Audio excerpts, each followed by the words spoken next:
ഈയിടെ ഞാനൊരു റീല് കണ്ടു കേട്ടോ. ഒരു ഡിവോഴ്സ് ആഘോഷിക്കുന്ന ഒരു പെൺകുട്ടിയുടെ റീലാണ്. അതിൻ്റെ താഴെ ഒരുപാട് കമൻസ് ഉണ്ട്.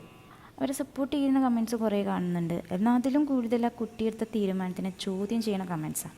അവൻ്റെ ജീവിതം നശിപ്പിച്ച് കുറേ കാശും കോമ്പൻസേഷനും പറഞ്ഞ് മേടിക്കും, എന്നിട്ട് ഇതുപോലെ കോപ്രായം വന്ന് കാട്ടിക്കൂട്ടും എന്നൊക്കെ കേട്ടോ കമൻസ്.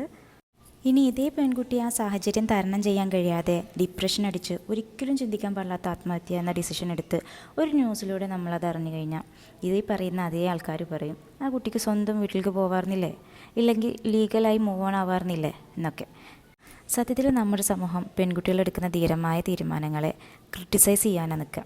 അവളെ പറഞ്ഞ് അവളുടെ എല്ലാ ധൈര്യം ചോർത്തിക്കളഞ്ഞ് അവസാനം അവളെ തോൽപ്പിച്ചതിന് ശേഷം അവളുടെ കൂടെ നിൽക്കും. ഇനി ലേഡീസിന് കിട്ടുന്ന പ്രിവിലേജസ് മിസ്യൂസ് ചെയ്യുന്ന ആൾക്കാരുണ്ട് കേട്ടോ. അവിടെ പെട്ടുപോകുന്നത് ചില ആണുങ്ങളായിരിക്കും. നിങ്ങൾക്കൊരാളെ സപ്പോർട്ട് ചെയ്യാൻ കഴിയുന്നില്ലെങ്കിൽ മിണ്ടാതിരിക്കുക.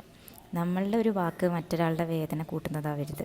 ശ്രീധരത്തിൻ്റെ പേരിൽ നടക്കുന്ന ആത്മഹത്യകൾക്ക് ഇന്നും ഒരു കുറവും സംഭവിച്ചിട്ടില്ല. അതുപോലെ തന്നെയാണ് ഗാർഹിക പീഡനങ്ങളും ദിവസവും കേൾക്കുന്ന കുത്തുവാക്കുകളും. ഇതെല്ലാം ഒരു 90% സ്ത്രീകളും അനുഭവിക്കുന്നതാണ്. ഇതിലൊക്കെ പിടിച്ചു വെക്കണമെങ്കിൽ നമ്മൾ മെൻ്റലി സ്ട്രോങ് ആവണം. മെൻ്റൽ ഹെൽത്തിനെ ഇല്ലാതാക്കണ എന്താണെങ്കിലും അത് ഒഴിവാക്കി മുന്നോട്ട് പോവുക. ആരെന്ത് പറഞ്ഞാലും നമ്മളെ വേണ്ടവർ എന്ത് വന്നാലും നമ്മളെ വിട്ടു പോകില്ല. അല്ലാത്തവർ നമ്മൾ എന്ത് ചെയ്താലും അതിലെ തെറ്റുകൾ മാത്രമേ കാണാൻ ശ്രമിക്കുകയുള്ളൂ.